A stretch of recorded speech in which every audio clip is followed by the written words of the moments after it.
Yeah, so can anybody unmute himself or herself so that I can know? Yes, sir, it is visible. Okay, perfect. Thank you so much. So we'll quickly move on to our topic of discussion. This is our chapter 10 of our program, that is Investment Pro. And I welcome you all in this session. The topic for the day will be basics of currencies.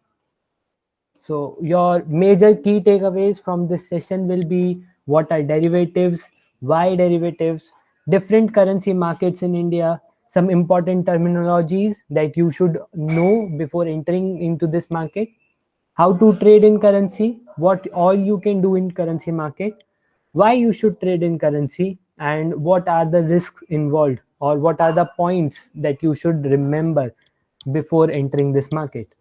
So again, the whole session will revolve around derivatives only. So it is really important for us to discuss what actually derivatives are. I know we have covered this, what are derivatives, from past 3 4 days, but it will be a sort of revision for you all, those who attended our sessions earlier, and for those who could not attend our session, it will be a kind of some giveaway, like not giveaway, it will be some sort of information for them so that they don't feel left out. Okay, so what actually a derivative is, it is a security with an underlying asset. The value is determined based on the underlying asset. We have discussed an example of wheat, and the derivatives from wheat will be your chapati, bread, butter, ghee, curd, or all these things. So underlying asset. Oh, I'm sorry. Sorry, I took an example of milk now. We were talking about wheat, so our derivatives will be wheat, bread, sorry, chapati, bread, and cookies. Okay, so these will be our derivatives, and wheat will be our underlying asset. So the value or the price of, say, chapati or bread is directly proportional to what the price of wheat in the market is. So same thing, we are telling you it is a security with an underlying asset. The value is determined based on underlying asset. The value of, say, bread is determined based on the value of wheat in the market. Some most common underlying assets are stocks, commodities, currencies, and market indexes. To be on a broader scale, we have already covered with stocks, we have covered with commodities. Yesterday, we took some portion of market index as well, and now we will be discussing about currency segment. A very important characteristic of derivatives market which attracts people is it is characterized by high leverage. That means you can play a game worth rupees lakhs with a very small amount of investment. How we can do it, we will discuss it in upcoming time. So again, in there are basically 5 types of derivatives: futures, options, swap, forwards, and so on. So but basically, or more specifically, these two are the majorly known for, like majorly majorly followed by people. So you will mostly hear people about speaking about future contracts, options contracts. So this is something which we will be discussing to right now. So first of all, talking about futures, what actually futures contract is. A future contract,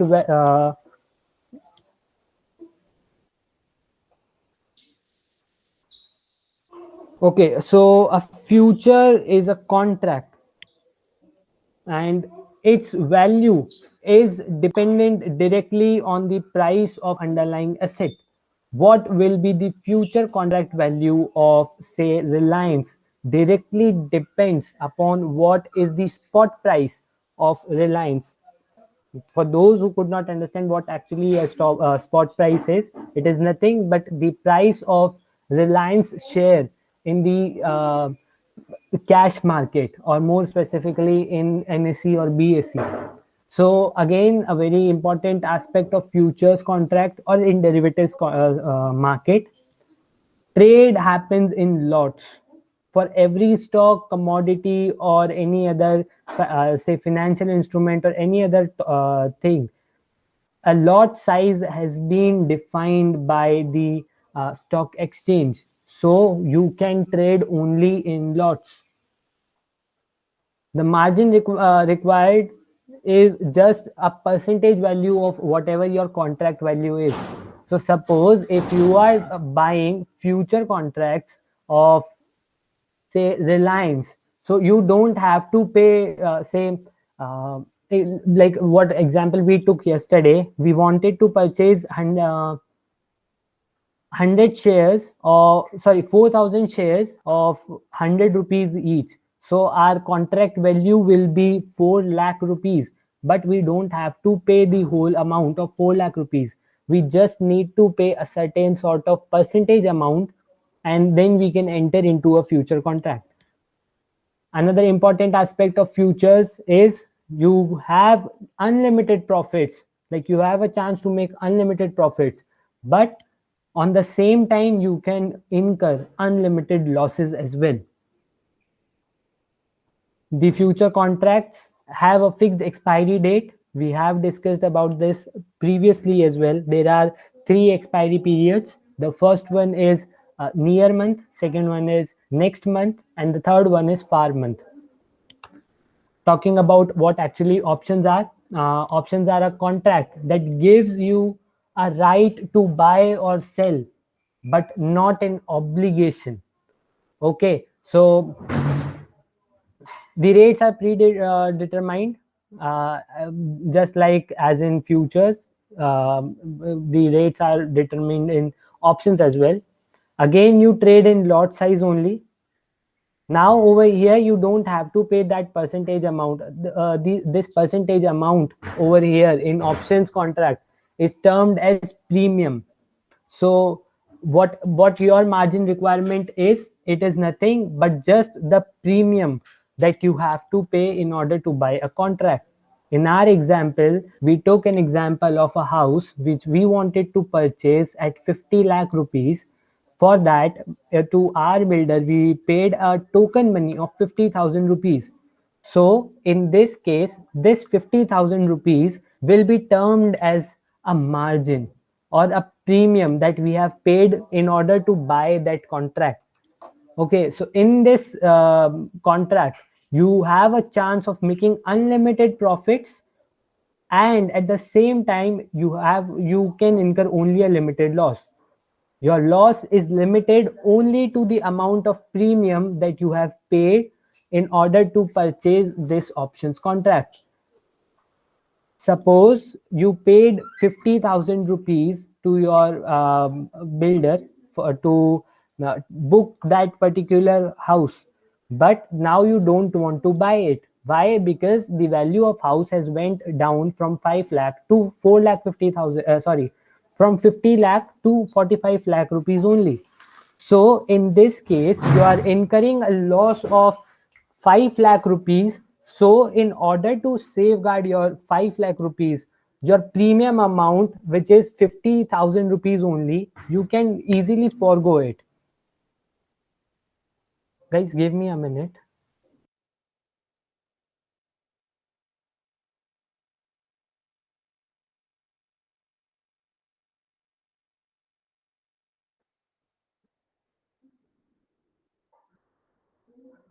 Okay, so in our options contract as well, we have fixed expiry date, just like we have in futures contract. That is, your first one will be your near month, the second one will be your next month, and the third one will be your far month. Now, why derivatives market?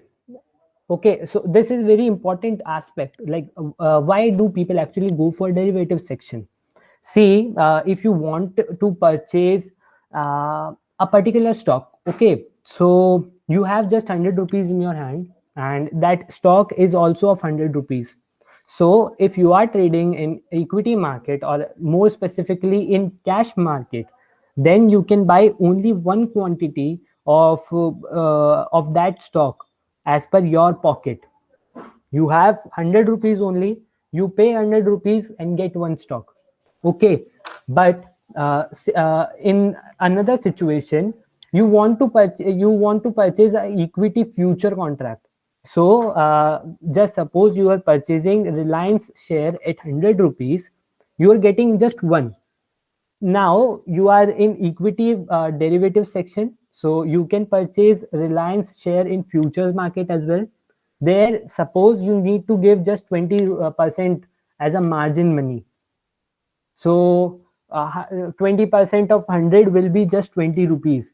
So with 20 rupees you can buy one, say one share of Reliance.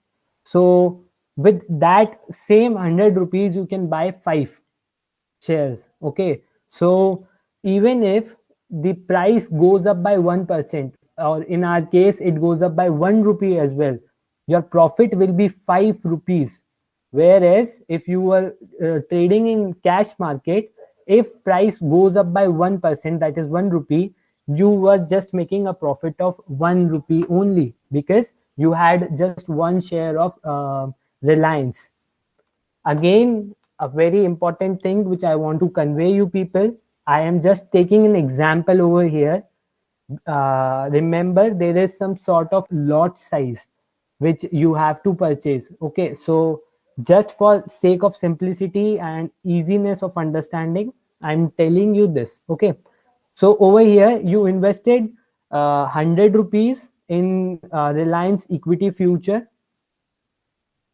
like 20 rupees into 5, so you got 5, say 5 shares of Reliance, and you earned a profit of 5 rupees on this contract. So 5 divided by 100 multiplied by 100 gives you a return on your investment of 5%.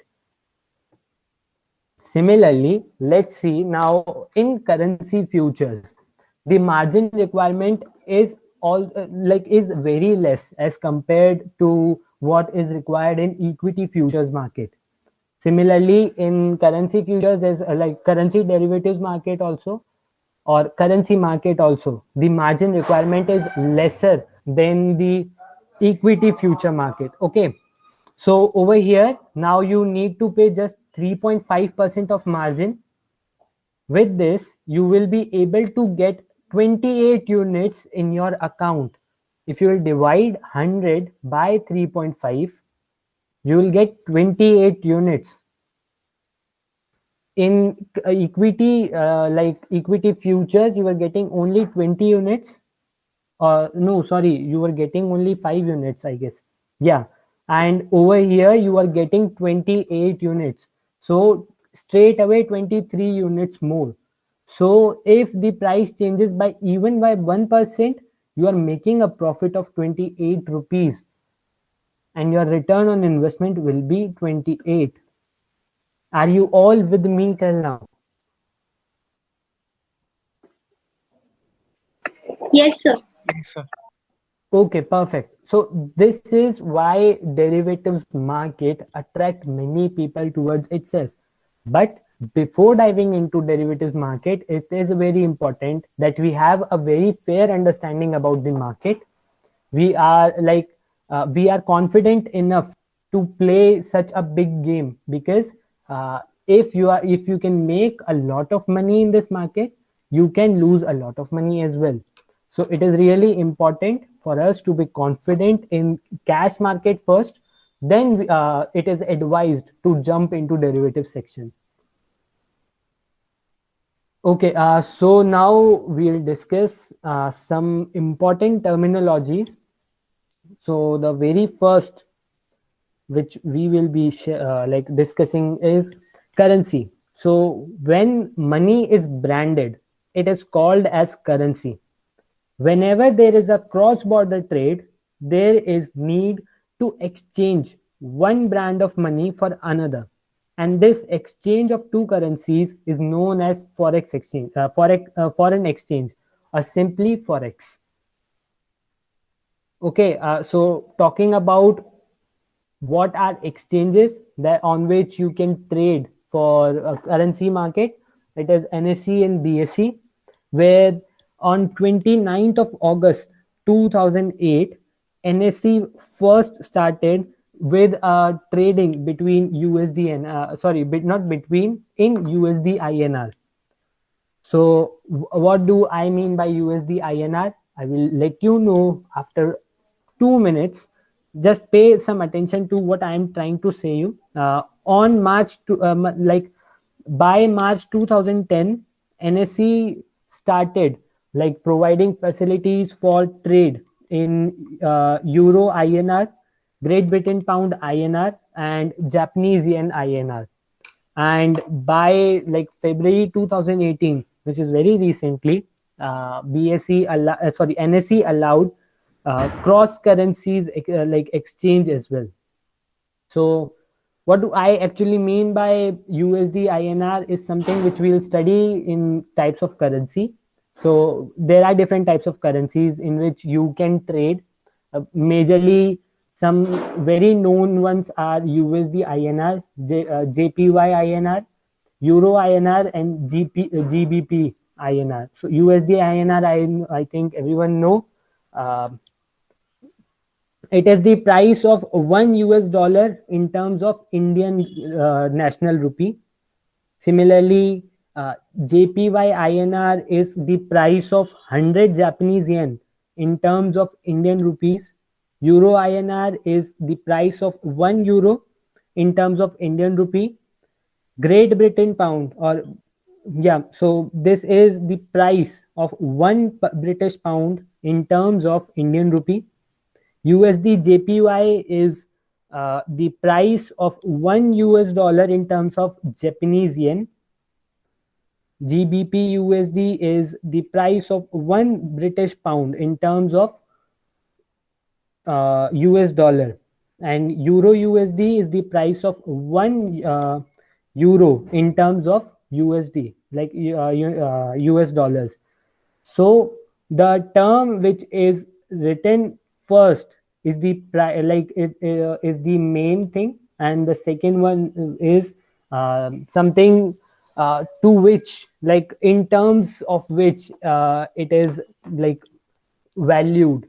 Okay, so what is the value of INR based on USD? Like in order to buy one US dollar, how many Indian rupee you have to pay is something which it defines to you.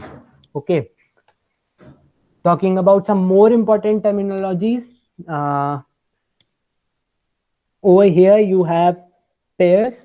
So what actually a pair is, it is nothing but this USD INR is termed as pair.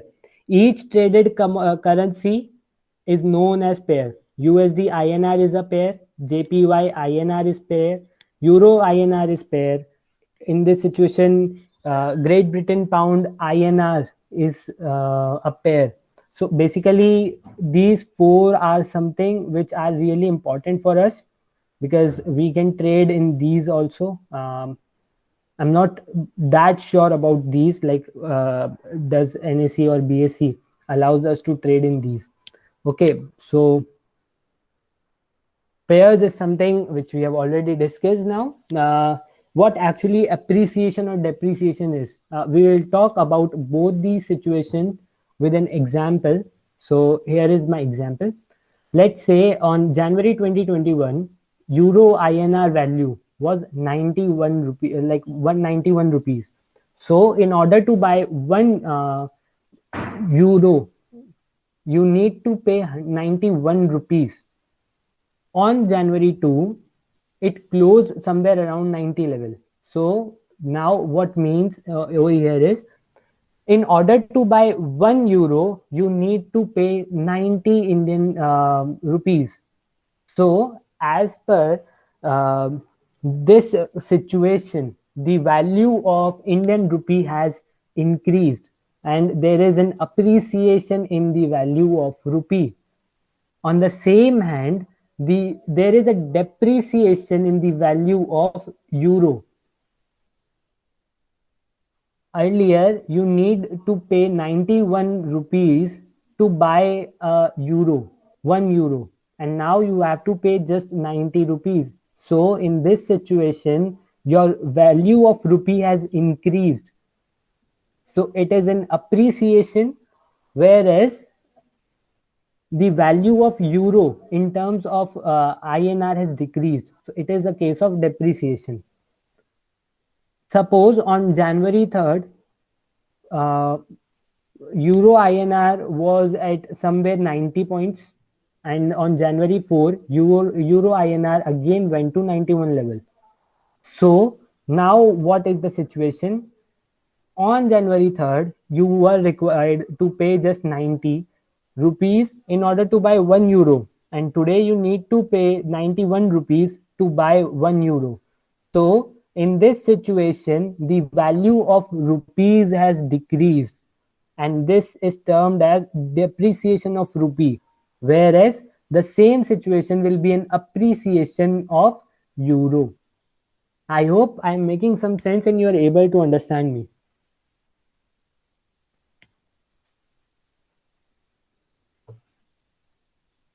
Guys, please reply so that I can move forward. Sir, please explain this again, sir. Okay. Let's suppose in order to buy 1 euro, you required to pay 91 rupees. Okay. On January 1. On January 2, you were required to pay just 90 rupees in order to buy 1 euro. So, in this case, the value of rupees has increased. It is a vice versa situation, like what we have studied till now. In if you are from commerce background, then you might have heard like appreciation means the increase in value and depreciation means decrease in value. But over here the situation is vice versa. If the current market price falls, it is termed as appreciation of rupee or appreciation of other thing, and if the current market price increases, it is known as depreciation. In order to buy 1 euro, you were required to pay 91 rupees. Now, on January 2, in order to buy 1 euro, you just need to pay 90 rupees. So, in this case, the value of rupee has increased, and this is known as appreciation of rupees. Even the market price has went down, the value has increased. So it is appreciation of rupee, whereas it is depreciation of euro.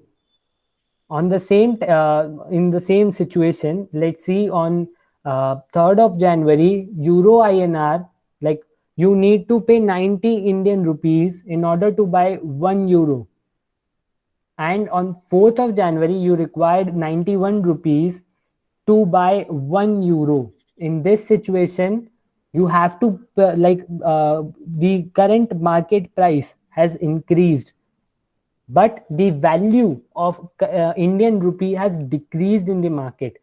That is why it is known as depreciation of rupee and appreciation of euro. Now are you clear?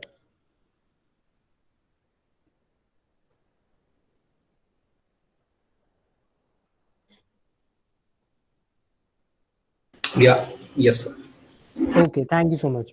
So we have talked about appreciation and depreciation. Now a contract, like we are discussing this from a very long period of time now. It is nothing but like some sort of commitment by two parties, and a binding commitment between two parties. So in which one agrees to buy and another one agrees to sell. Similarly, for expiry, it is a bit different from what we have already discussed in derivatives market. Like there is no expiry term like near month, far month, or next month. In this, the expiry will happen 2 days prior to the last working day of the month, and that is also at 12:30 p.m. Okay, so let's suppose 29th of July is the last working day, and 31st the market will remain closed. Okay, let's suppose. So your expiry for that particular contract will be on 27th of July only, 2 days prior to 29th of July. And also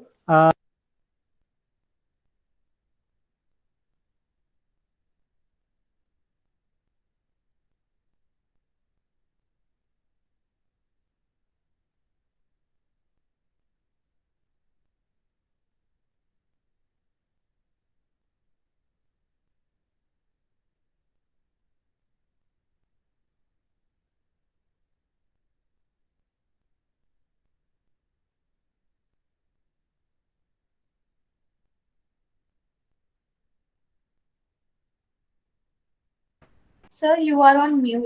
We are not able to hear you.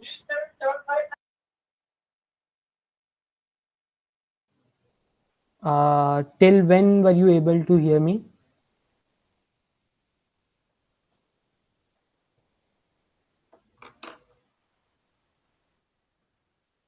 On 21st July, you're saying something, sir. July. Uh, okay, perfect. So I think I was talking about expiry then. Okay, so let's suppose 29th of July is the last working day. So your contract will like close at 27th of July only, and you have to square off your position by 12:30 p.m. anyhow on 27th of July. Okay, and talking about modes of settlement, everything over this in this market is done on cash basis, and that is in Indian rupees. So if you make money in this market, you will get Indian rupee in your hand or in your bank account. And if you lose your money, then you have to pay whatever the loss you have incurred in rupees form only. So it is not like if you are trading in USD INR, then you have to pay dollars if you lose your money, and you will be given dollars if you make money. No, you will be given Indian rupee only. So final settlement price, it is something which fluctuates as per RBI reference rate. So like it is something which is not that important to understand, but I just wanted to give you a hint. Like there is another term which is known as final settlement price. So it completely depends on what is the RBI reference rate. Okay, so now we will move forward. Like how do you actually trade in currency market?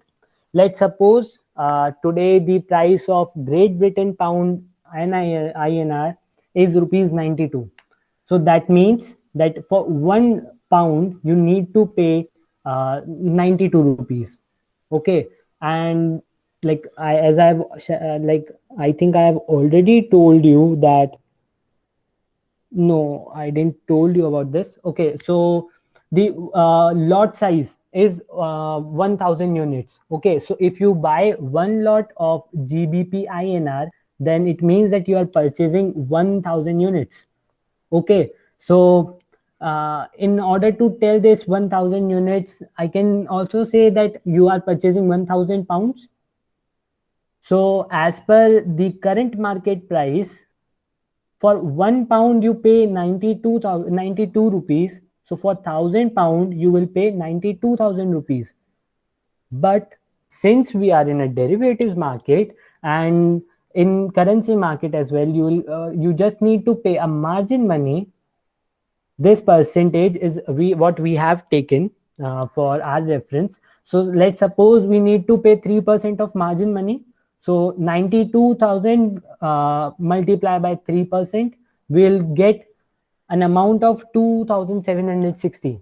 So in order to buy one lot of GBP INR, we need to pay just 2,760 rupees. And let's suppose the very next day, the GBP INR went from 92 to 92.5. That is, went up by 50 paisa. So 50 paisa multiplied by $1,000 euro, or sorry, pound, or 1,000 unit will give you 500 rupees straight away profit. And if you will calculate what is your return on your investment, then you will divide 500 with 2,760 and you will multiply it, the resultant, with 100, so that you get a proper percentage. And over here your percentage return is 18.1%.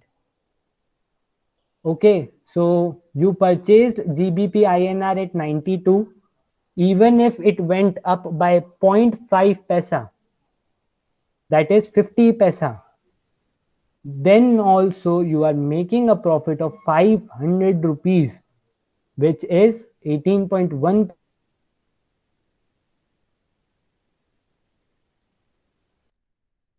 Like most of the like this 3%, this 50 paisa is just a hypothetical situation.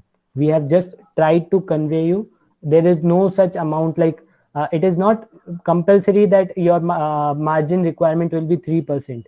Okay, it can be more than that as well, or it can be less than this as well.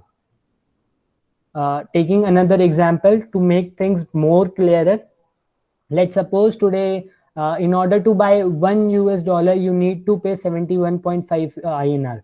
Okay, so this means that $1 is equal to 71.5 INR.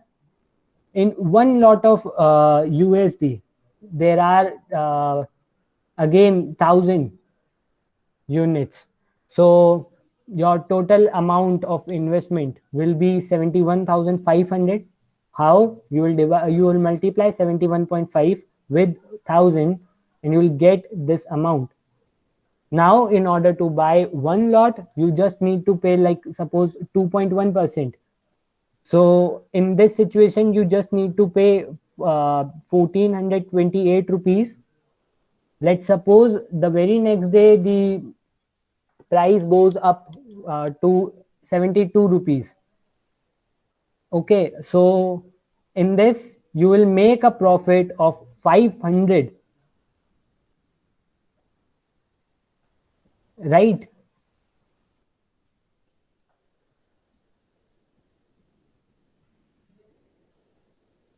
Are you all with me till now? Like you are making a profit of 500.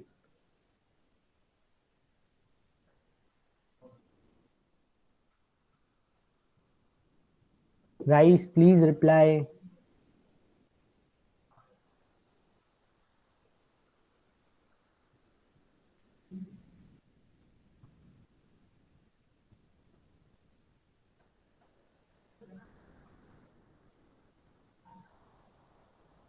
Hello, am I audible? Yes, sir. Okay, so do let me know, like, if I'm audible or am I clear. Okay, so in this case you can take a profit of 500. This is something, let's say, if you have taken an option of this particular contract of and okay, so this is something which I didn't wanted to like cover right now. We'll get back to this after some time. So going straight away with what we discussed earlier, you have earned a return of 500 rupees. You will divide this 500 with 1,428, which was your amount of investment, you will get a return of straight away 35%. Okay, so if you purchase a future contract of USD INR and this situation happens, then you are making a profit of 35% of the invested value of your like the invested money that you have invested to purchase that particular future contract. We'll come back to this after some time. So what all can you do in a currency market? Like, yes, if we are in market, then we have to do something.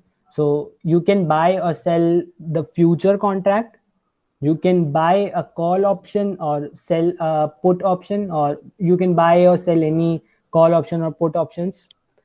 You can spread trades in futures. Okay, so what do I actually mean by spread is there are basically two types of spreads. The first one is calendar spread, the second one is cross spread. So in calendar spread, you take two opposite positions in two different time frames. Okay, so basically what you do over here is, let's take an example. You buy a current month future and you sell the next month future. So this is something which you do while you spread your trades in future in calendar spread. Okay, so let's suppose you had a bullish overview for this month. So you took a chance and purchased a future contract, and you made a buy position in the market. And on the same day or in the same month, what you did is you sold the next month future, and you created a short position for the next month. So this whole activity is known as calendar spread. Okay, and what do we understand with the term cross spread is, here you go long in one currency pair and go short in the another currency pair simultaneously. Okay, so you believed that today or in this month USD INR might give me a good returns and I can be bullish on that. So you created a buy position in USD INR futures, and you created a say bearish overview, or you created a short position in say GBP INR. So this is known as cross spread, where you go long on one currency pair and simultaneously you go short on another. Are you all clear with this? Sir, please explain again. What do you want me to explain, like calendar spread or cross spread or both? Both. Okay, so we'll discuss cross spread first. Like suppose you were having a bullish overview about USD INR. You thought that the value might go up in upcoming time, so I can earn good money from this USD INR trade. So you you purchased a future contract and you made a buy position in the market. Simultaneously, you thought that GBP INR might go down in this month. So you created a short position in GBP INR futures contract. So this activity which you have done right now, you have gone long with USD INR and gone short with Great Britain Pound INR.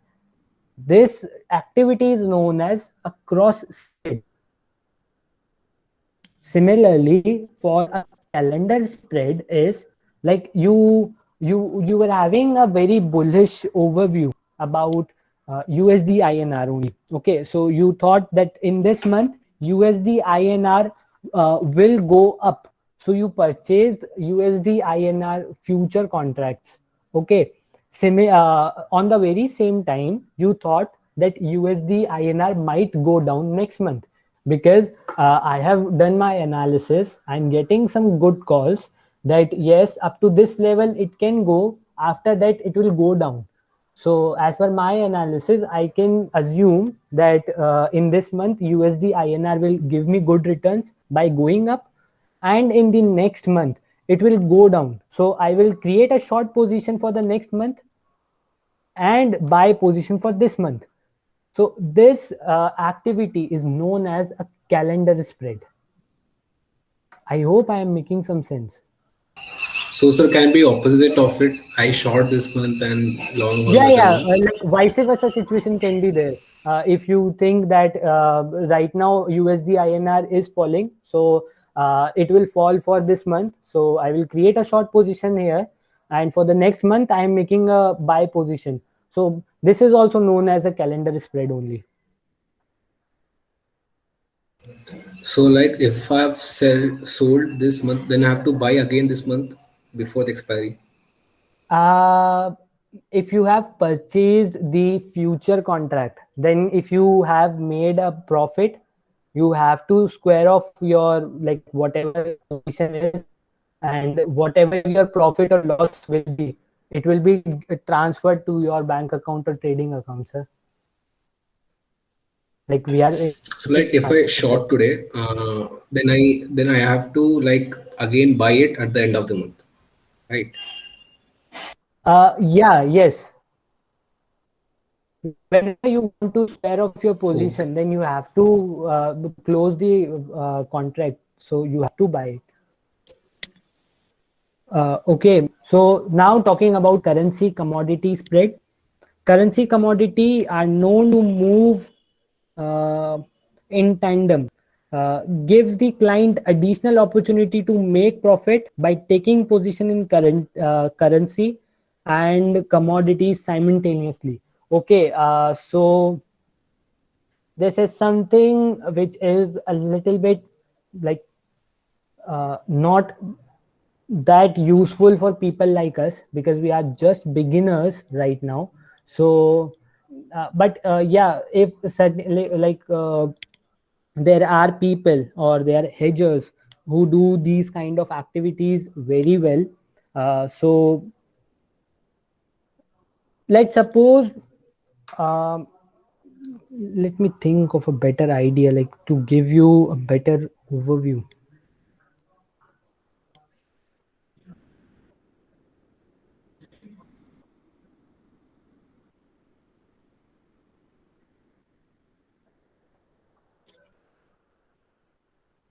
Currency commodity spread, okay.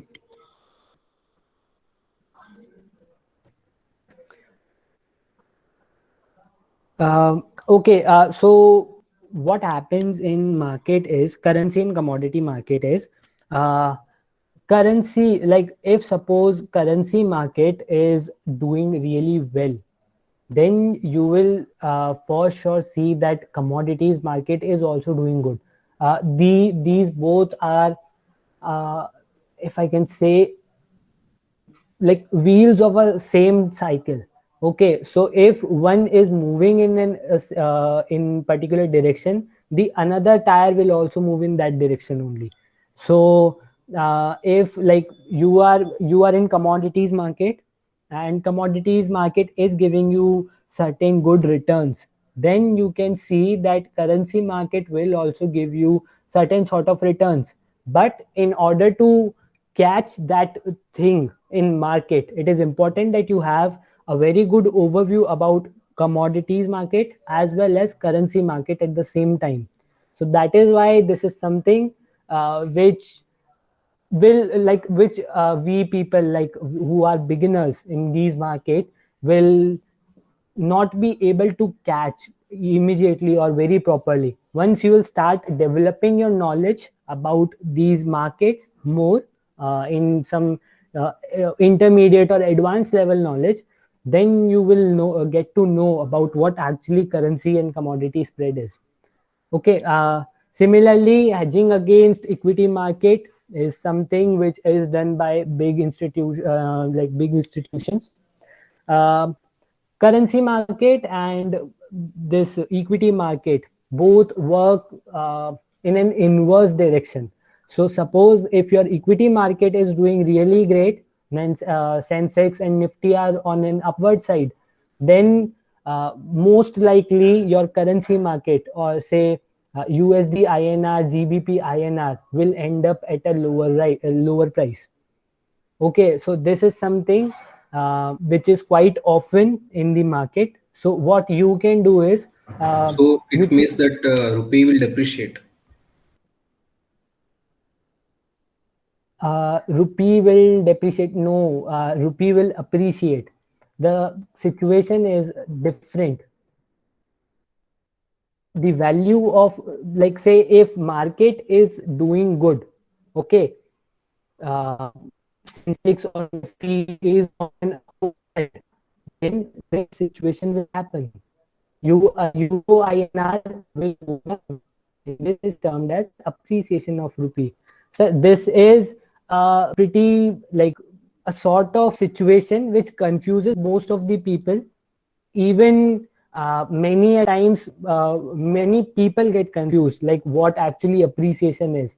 So taking example of this situation, let's suppose Nifty today closed at very like a good high. Okay, let's suppose it went up by 150 points today. So this will be the situation which will happen in currency market, ideally. Okay, so in this situation, the currency market will close at a lower rate, and this is termed as appreciation. Whereas if, say, today Nifty goes down by 75 points, then this situation will arise from 90. So, sir, why is this relation there? Like, why is it inverse? There are many other things which affect this. We'll discuss this. Give me just a few more time, so that like I'm coming to this point only. So for the time being, you can remember, like, if equity market is doing well, then currency market will go down. And if, say, equity market has gone down today, then you will see green ticks in currency markets. Okay, so you can, as per your risk reward ratio or risk management, you can hedge against equity market over here, so that if you make loss in equity market, you gain some profit in currency market, in order to reduce your loss, or in order to gain more profits. Okay, so what are the major situation, or what are the major things which create such inverse relation, is something which we will discuss in coming few minutes. Okay, so who are the key market players, or who are the key participants in this particular market? Is the one thing is remains that constant that remains constant is traders. Exporters and importers are major market players, because they really are the ones, like, who will trade off between, and who would require actually these money. Say, suppose if someone is there in US and I'm sending them some goods, then they will give me money. So it is important for them as well, what actually is the price of their currency in market. And for exporter, like for me, it is also important, because there is a very huge fluctuation in the market. So we need to keep an eye, like, even small percentage creates a big difference in the final amount. So exporters and importers are the ones who are also key market players in this section. And banks and financial institutions, again, because it is related to currencies. And let's suppose uh, they also give some loans, or get some loans from other players or other people. So then again, if someone is going out or coming into your country, then they will have to, like, um, exchange their money. So in these situations, where these financial institutions play a very important role in this market.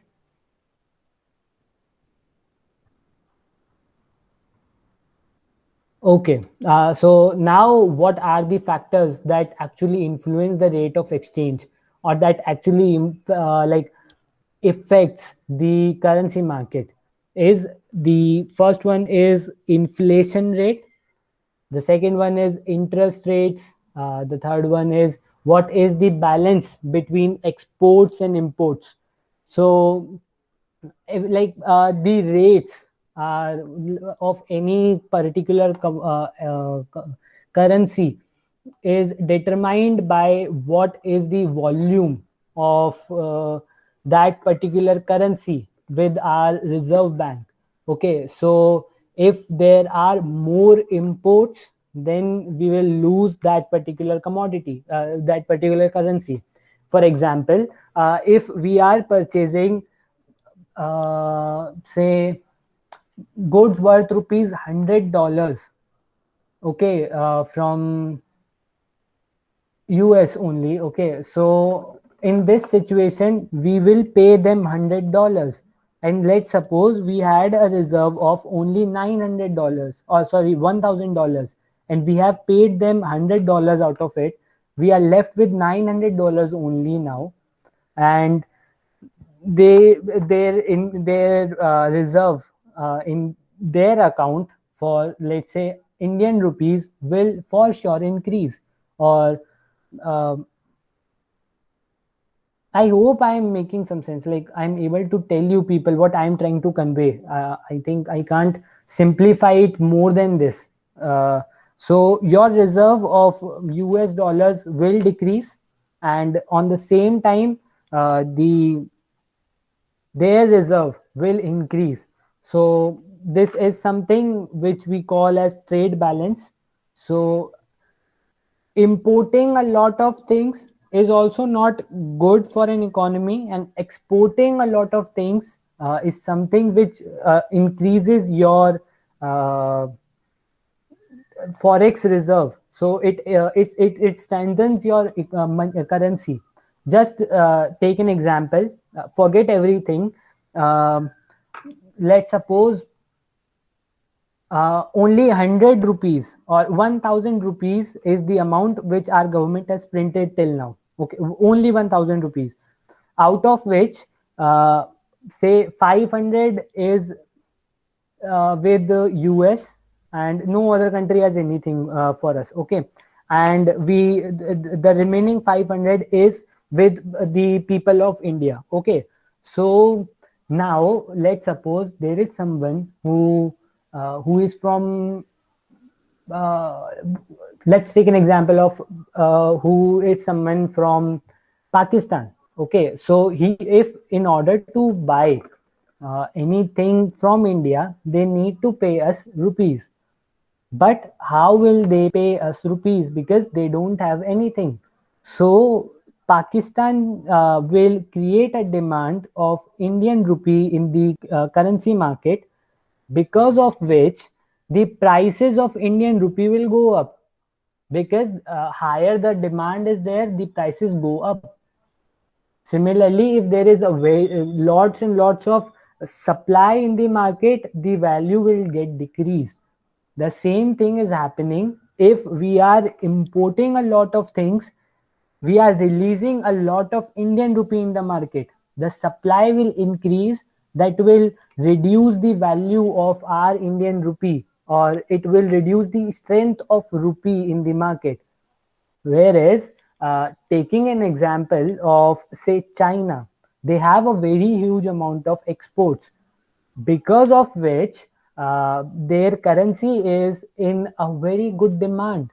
And since they are importing very less, they are releasing their money very less in the market. And because of demand and supply forces, the prices vary. So that is why it is really important for an economy to maintain a good trade balance. Are you all with me till now?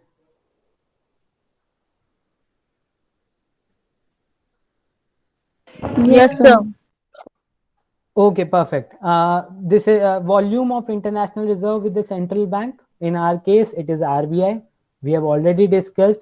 The more US dollars RBI will have in their reserve, the stronger Indian rupee will be. Being stronger, I mean that the value of USD INR will go down. If suppose USD INR today is at 72 level and RBI's US dollar reserve increases, then USD INR will go to 70 units or 65, 68, 69, whatever the amount is. Okay.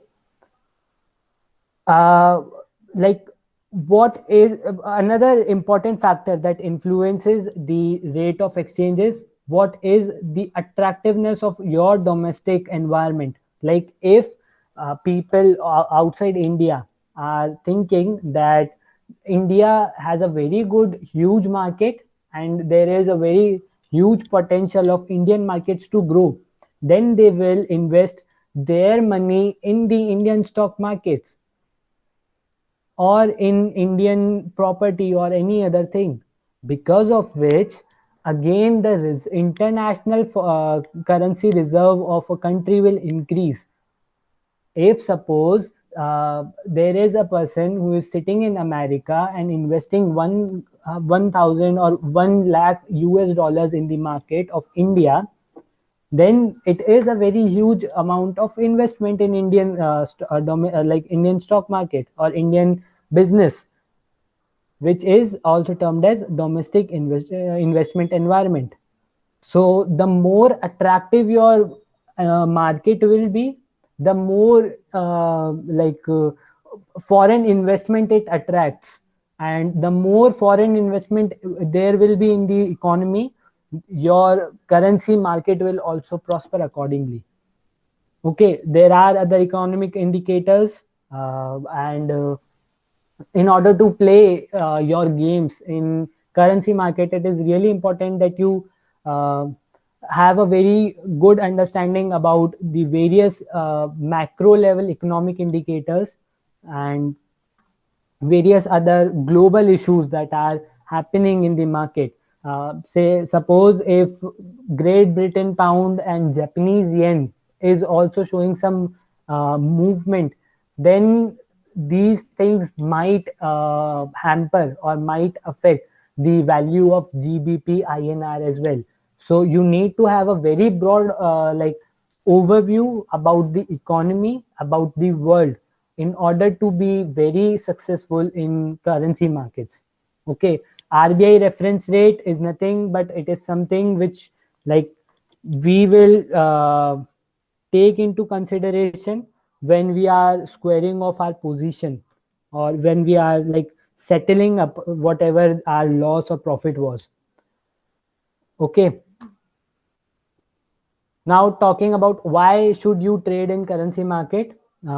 It is one of the biggest financial market in the world as of now. That is pretty much clear, because whatever we are doing is for just money, and in this case we are trading in money only. So obviously it will be the biggest financial market.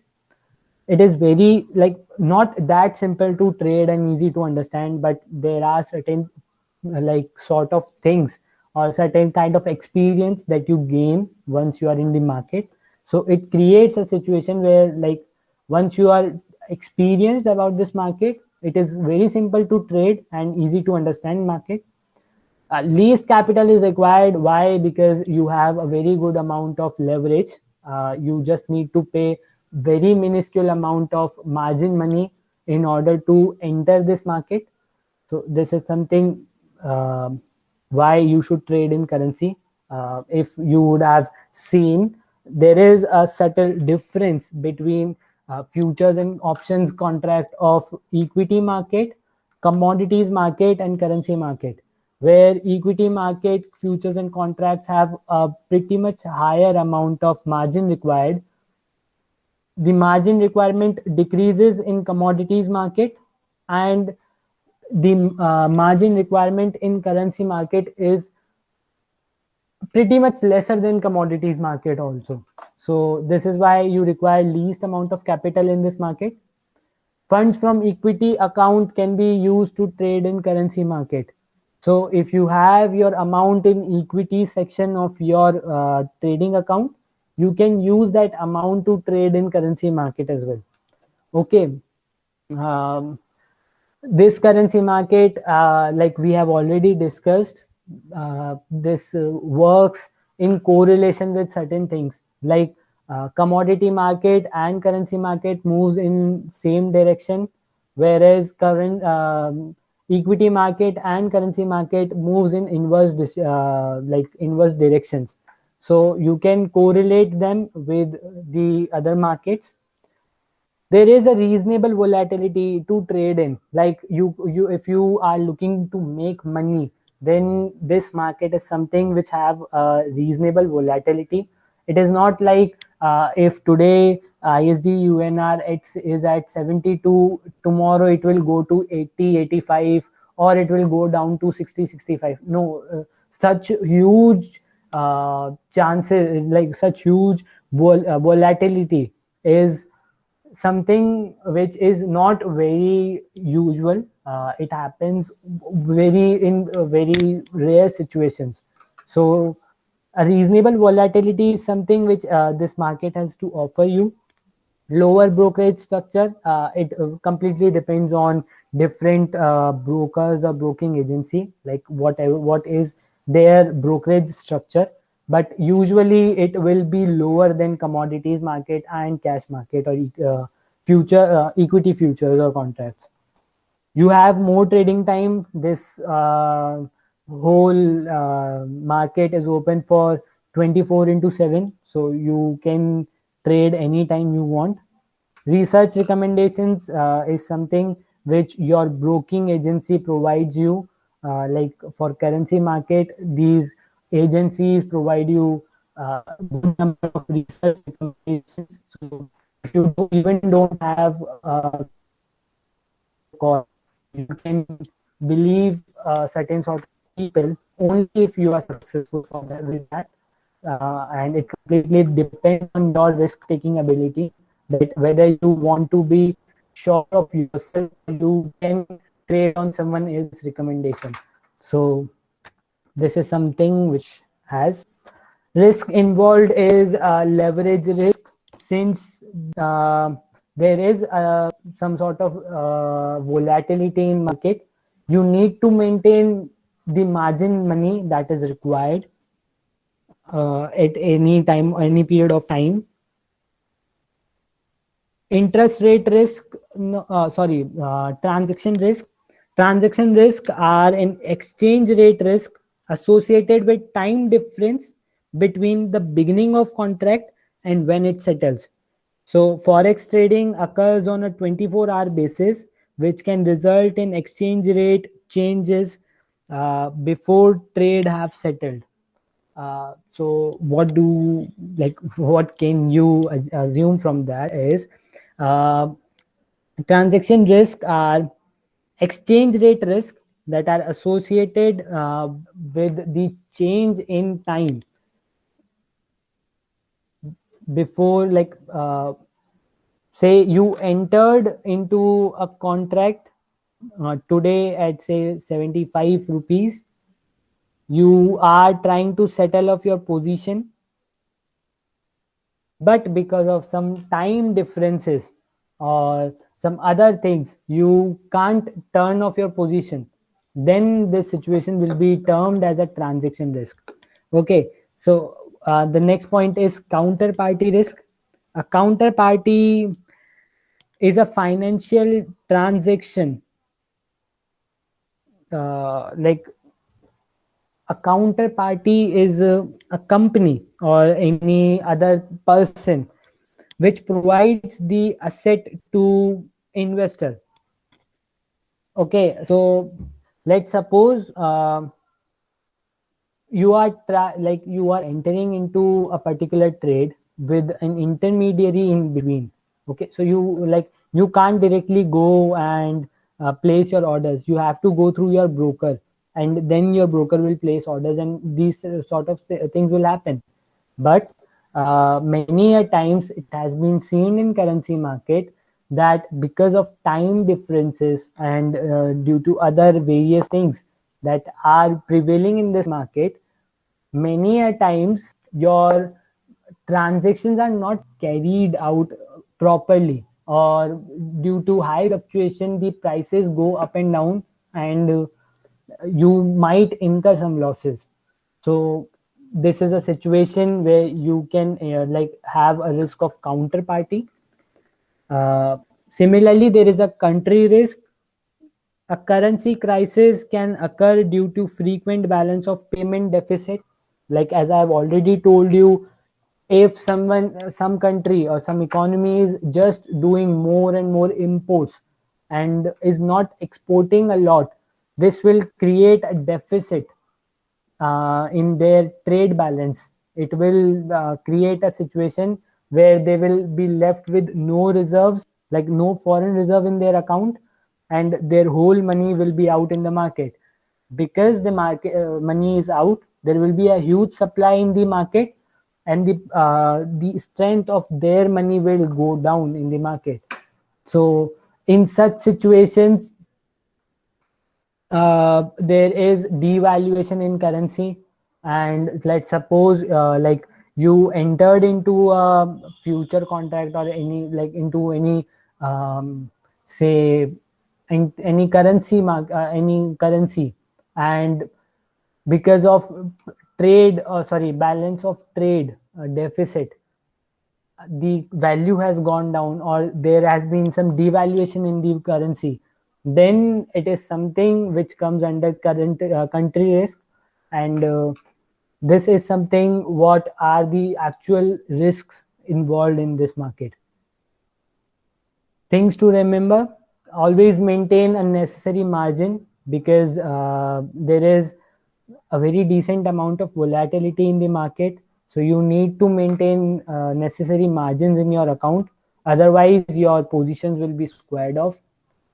Buy like it is usually recommended to people that they should buy more than one lot of anything. Like if they are entering into USD INR contract, then advisably they should buy more than two lots so that they can earn good returns.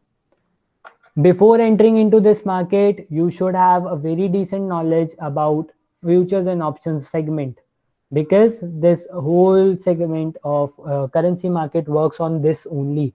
And if you're not clear with futures and options, you have no experience about futures and options trading, then like there are high probabilities that you will end up losing your money. Try and take positions for a shorter time frame if you are beginner or you are an intermediate level of say trader, because shorter time frames are easier to be plotted on graphs. And like you can create your position for 7 days, 10 days, 15 days based on your technical analysis. So that is something which is something you should keep in mind. Also, since the world is so rapid these days, it is so fast, any sort of bad news might come up. So if you would have created a position keeping in mind a 2-3 month overview, then certainly it might happen that suddenly a bad news comes into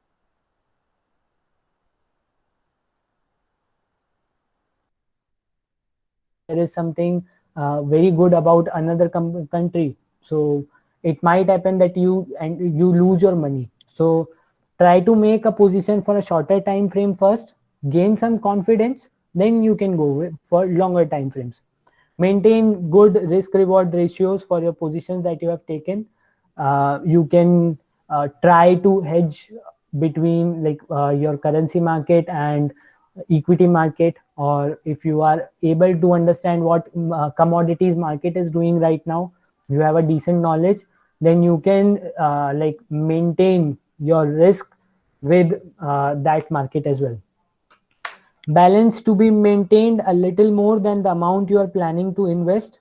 This is something which will come under always maintain a necessary margin only. If you have entered, like you were having a view that I should enter for 2000 USD INR, then keep a money of say 2500 or 3000 rupees in your account. So whatever you were planning for only 2000 rupees, it is advisable that you maintain 3000 rupees so that it will turn up as a margin requirement as well. Always maintain a stop loss. Stop loss is a very important thing which we should keep in mind. No matter what the market, it be cash market, equity futures, equity, sorry, currency market, commodities market, anything.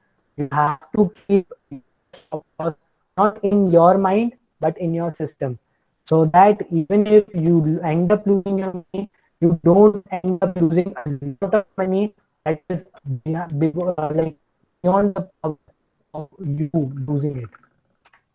So this is something which we had for you all for this session. I think I lost my connection. Were you all able to listen me properly? Yes, sir. Yes, Yes, sir. yes. Listening. So I Yeah. just wanted to ask a question that is it possible to become like full-time trader? Is it really feasible for people like us who are just starting or do not have some financial backup? Sir, this is a very like subjective this type of answer. Like it completely depends on what do you want to do in life. Do you have a very good zeal to learn about markets? Are you able or are you willing to invest yourself in the market?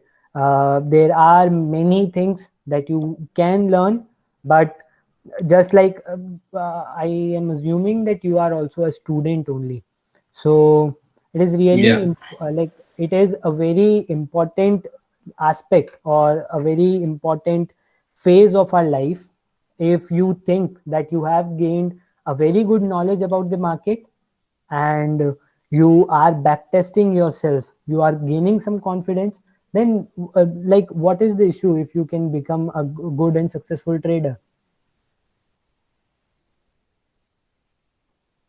Like No, as I said, because there is no other form of earning, right? We are just students right now.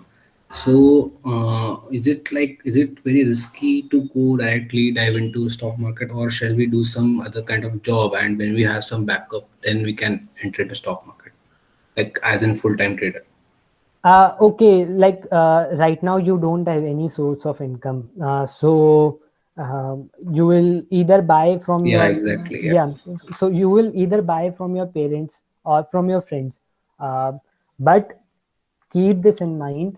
If you want to trade in stock markets, please trade on your money only. Don't borrow it from someone else, because if you will borrow and lose your money, you will have a headache that yes, I have to pay this money to someone else and I am losing it.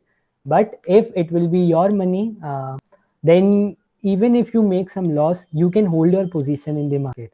Okay. Another thing, just like you are right now understanding what is the functionalities of market, I would really suggest you, like if you have gained some knowledge, if you really want to do something in market, don't directly jump into market. First, initially, like do some paper trading, or like open your account, like open your chart, analyze these stocks, whatever we have discussed in this whole sessions. Okay, as per those strategies or any other strategy that you feel is much more better than what we have discussed, go and test that strategy, go and get some confidence, because it will happen for sure that since you're beginning, five out of your 10 trading calls, you will make money, but in five, you will lose your money. That is for sure. But those five calls in which you will lose your money will give you a better understanding, like what were the main reason why you failed in your calls. Sometime it will be like MECD line was giving me a call and it was about to cut, so I took a position. that yes, I will make some more profit in this situation because tomorrow it will cut for sure. But what will happen, what can happen in next day, it might get deviated downwards again. This is something which happened with me a lot of times when I was very beginner. So once you start paper trading, you will get to know like what is the actual situation. It will help you to gain some confidence, some patience, because in market it is really important that you remain patient. Okay. And like satisfying yourself with a lesser profit is much more good like option, rather than going for a call that is a potential call but might like end up you into a situation where you lose your money. So a lesser profit is way bigger than a loss. Even a 5 rupee loss is way like way bigger. Or like if I'm entering into a trade, say it had the potential of giving me 100 rupees profit. Okay, I entered late, so I earned 90 rupees as a profit. It is good situation till right now as well, because I made 90 rupee profit. If you lose 5 rupee as well, it will hurt you more. So in order to become a full-time trader, I would like request you initially go and do paper tradings. There are many apps right now in which you have a virtual money, you can invest your money and see the returns. Like every day you analyze stocks, invest your money and see how they performed. If you made a loss, you will get to know like what is the mistake you have committed, and if you will make profits, it will give you good amount of confidence.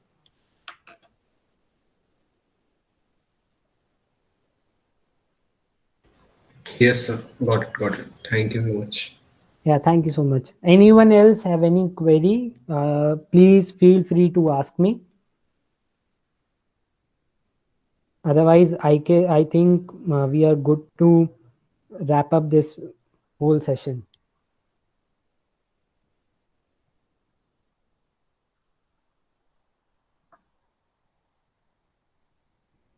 Yes, sir.